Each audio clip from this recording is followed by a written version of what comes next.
बिस्मिल्लाहिर्रहमानिर्रहीम। अस्सलाम वालेकुम। Welcome to my YouTube channel. आज की इस वीडियो में हम specially federal public service commission के तहत जो SST BPS 17 मेल जो कि FGEI कैंट एंड गैरिसन के लिए एडवर्टाइजमेंट आई थी, उसका कंप्लीट प्रोसेस देखेंगे। कब शुरू हुआ, अभी तक कितना प्रोसेस हो चुका है।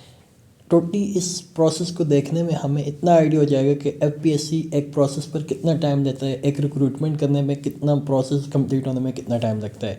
चलते हैं बगैर टाइम वेस्ट किए अपनी वीडियो की तरफ। सबसे पहले FPSC ने SST BPS 17 मेल की जो एडवर्टाइजमेंट जारी की थी, उसका एडवर्टाइजमेंट नंबर था 4/2025। ये एडवर्टाइजमेंट नंबर था उसका 4/2024 सॉरी। और ये 5 अप्रैल 2024 को एडवर्टाइजमेंट आई थी। इसमें इसकी जो लास्ट डेट थी अप्लाई करने की, वो 22 अप्रैल 2024 थी। और इसमें एक इम्पॉर्टेंट केस नंबर था जिसको आज हम डिस्कस कर रहे हैं, केस नंबर 66।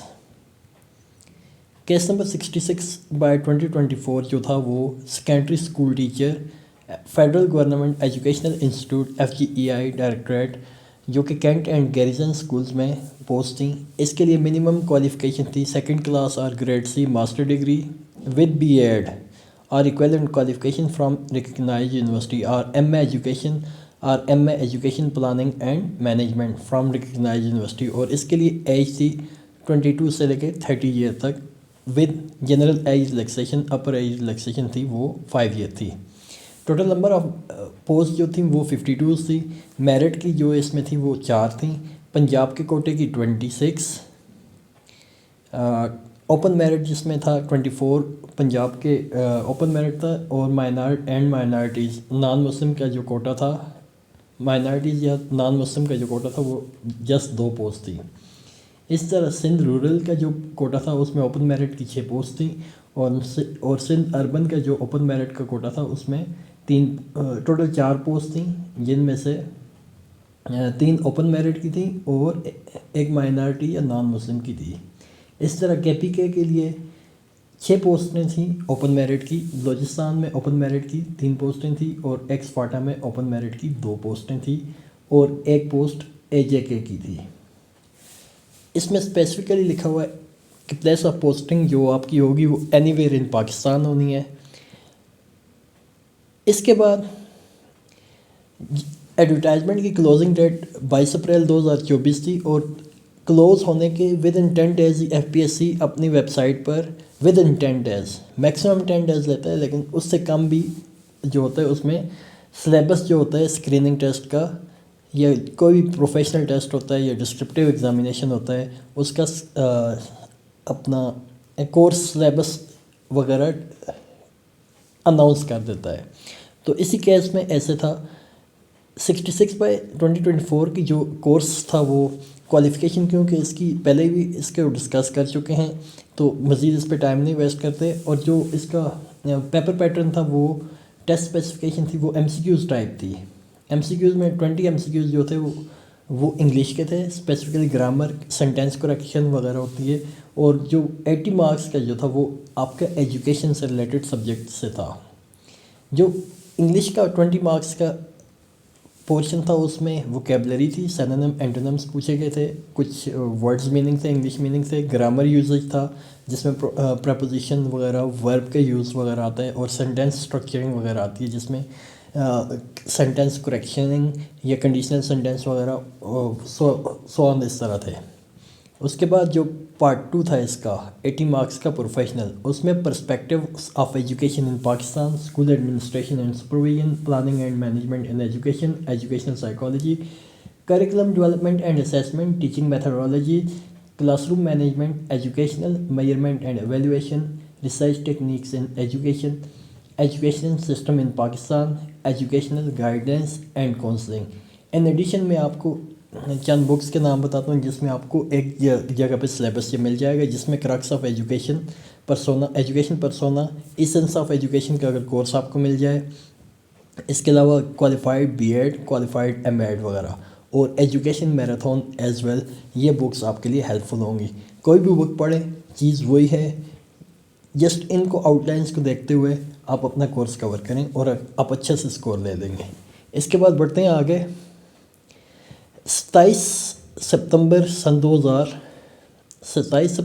2024 को इन्होंने एक नोटिफिकेशन जारी किया जिसमें था कि जो इन फेज़ 3 के टेस्ट जो होने हैं, जिसमें ये हमारा 66/2024 SST का टेस्ट था, वो इसी के अंडर आता था, जिसमें ये स्केड्यूल इन्होंने दे दिया था, सिलेबस वगैरह दे दिया था।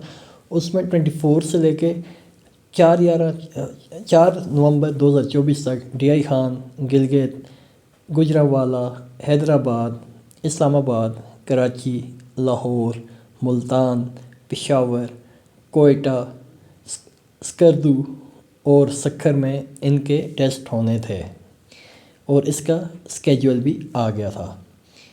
कंडक्ट होने में इसका 4/466/2024 ये SST का नंबर था जिसके अगेंस्ट टेस्ट होना था। और ये इसके बाद इन्होंने बताया कि 2nd वीक ऑफ अक्टूबर में आपके रोल नंबर भी वेबसाइट पर अपलोड हो जाएंगे।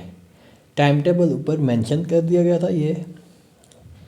और इसके बाद जो कि 22 अप्रैल आखिरी थी, 22 अप्रैल सन 2024, और उसके बाद 27 सितंबर 2024 को एक टाइम टेबल भी आ गया था टेस्ट का।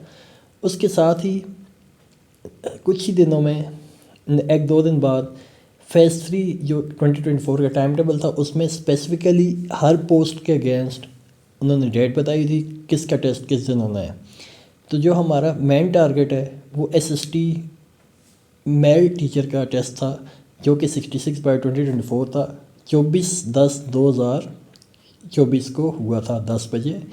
मुख्तलिफ सेंटर पे सेंटर पहले ही मेंशन है और टेस्ट की स्पेसिफिकेशन भी बता दी थी और पार्टीशन भी इसकी बता दी थी। ये क्योंकि BPS 17 था और टेस्ट कंडक्ट हुआ और अच्छे से कंडक्ट होता है। FPSC इन टाइम जो टाइम देती है, रिपोर्टिंग टाइम, और जो टेस्ट टाइम होता है वो उसी पर कंडक्ट करती है। नेक्स्ट हम चलते हैं टेस्ट का रिज़ल्ट जी टेस्ट हुआ था 24/10/2024 को। टेस्ट का रिज़ल्ट आया 27 फरवरी 2025 को। रिज़ल्ट आ गया बरोज़ जुमेरात। और इसमें रिटन टेस्ट में एक मेरिट लिस्ट शो हो जाती है, जिसके टेस्ट में सबसे ज़्यादा मार्क्स हैं उस हिसाब से मेरिट लिस्ट बनी। और एट द एंड टेस्ट के स्टैटिस्टिक्स भी यहाँ पे शो किए होते हैं। इस लिस्ट में तमाम कैंडिडेट्स जितने भी अपीयर हुए, आलमोस्ट 5343 जो कैंडिडेट थे अपीयर हुए। कैंडिडेट जितनों ने अप्लाई किया था 11,309 कैंडिडेट ने अप्लाई किया था, ठीक है, 11,309, जिनमें से 5,343 अपीयर हुए और आलमोस्ट आधे लोग इसमें अपीयर हुए थे क्योंकि ये वर्किंग डे भी था जब टेस्ट हुआ था इसका, तो मैं भी वो वजह हो सकती है। और वर्किंग आवर्स भी थे, इवनिंग में नहीं था, मॉर्निंग में था, जिसकी वजह से जो जिन लोगों ने अप्लाई किया मैं भी वो अपीयर ना हो सके हूँ। और 5,343 आलमोस्ट 50% बन जाता है 11,309 का, आलमोस्ट 50%। इतने लोग अपीयर हुए थे और उसमें से 5,222 एक अच्छा परसेंटेज था जिन्होंने रिटन टेस्ट क्वालिफाई किया था, जिसमें आप कह दें 5,343 में से, जल्दी से इसको माइनस करके बता देते हैं, 5,343 में से 5,222 लोग कामयाब हुए थे। नेक्स्ट इसके बाद जो स्टेप आता है वो है डॉक्यूमेंट वगैरह डिमांड की जाती है। हर पोस्ट के अगेंस्ट आलमोस्ट ये 6 कैंडिडेट से या 8 कैंडिडेट से डॉक्यूमेंट मांगते हैं। तो 5 मार्च को फरवरी 27 फरवरी को रिज़ल्ट आया और तकरीबन 5 मार्च को इन्होंने डॉक्यूमेंट मांग लिए कि डॉक्यूमेंट सबमिशन नोटिस जारी कर दिया डॉक्यूमेंट सबमिशन का। और मुख्तलिफ़ रीजन से इन्होंने डॉक्यूमेंट जो डिमांड की वो आलमोस्ट कितने नंबर से 5,222 कैंडिडेट पास हुए थे, उनमें से 324 कैंडिडेट से इन्होंने डॉक्यूमेंट डिमांड की।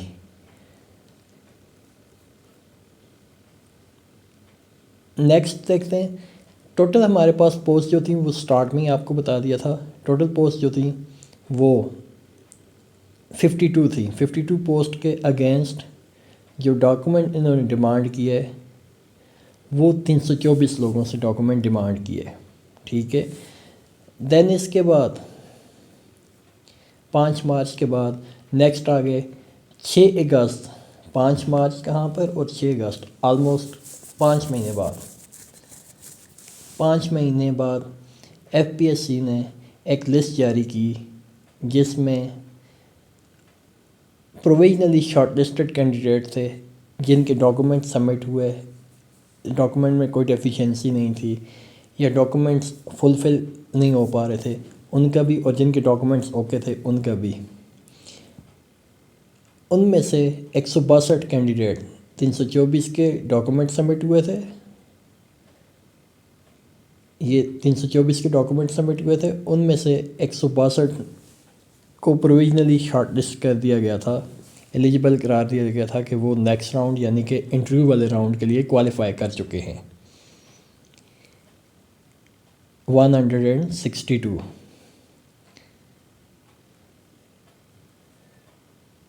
ये 162 कैंडिडेट जो थे वो शॉर्टलिस्ट कर दिए गए थे, जबकि 35 कैंडिडेट ऐसे थे जो मुख्तलिफ़ रीज़न्स की वजह से इनएलिजिबल या रिजेक्ट कर दिए गए थे, और उनको 30 दिन का टाइम दे दिया गया था कि वो अपनी अगर स्लिप नहीं जमा करवाई या कोई और उनका रीज़न है तो उसको जल्दी से क्लियर कर दें। मोस्टली इनमें से वही होते हैं जो एफपीएससी की फ़ी चालान जो होती है वो जमा करवा के वो भूल जाते हैं या वो नहीं प्रोवाइड कर पाते। नेक्स्ट इसके बाद एफपीएससी ने इंटरव्यू स्केड्यूल जारी कर दिया।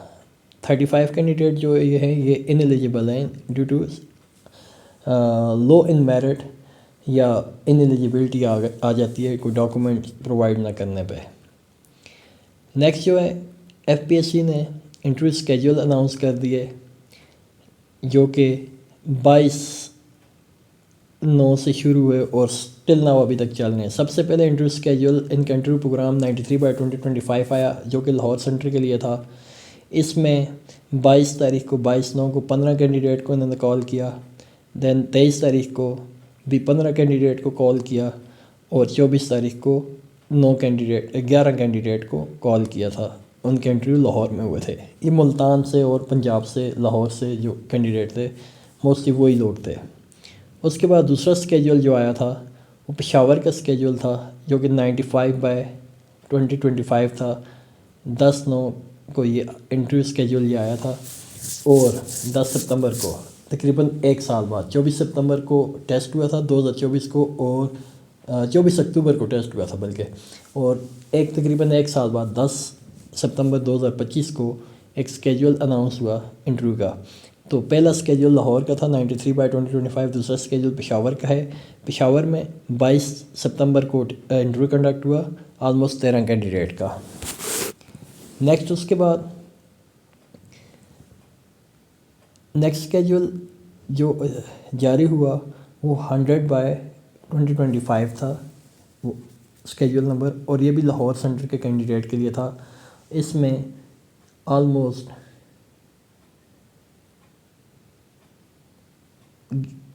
1 अक्टूबर 2025 को एसएसटीज़ इंटरव्यू के लिए 4 कैंडिडेट को कॉल किया गया।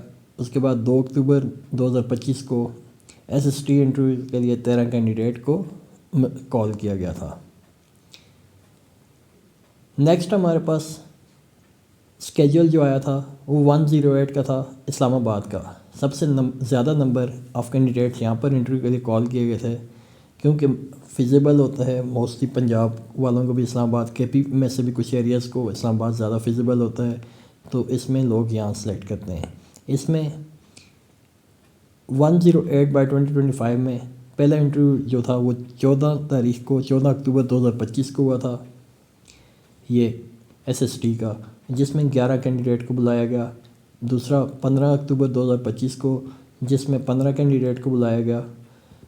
उसके बाद 16 अक्टूबर 2025 को इसमें भी 15 कैंडिडेट को बुलाया गया। 17 अक्टूबर 2025 को भी 15 कैंडिडेट को बुलाया गया। और लास्ट में 17 अक्टूबर तक ये इस्लामाबाद सेंटर में इंटरव्यूज़ कंडक्ट हुए। उसके बाद एफपीएससी ने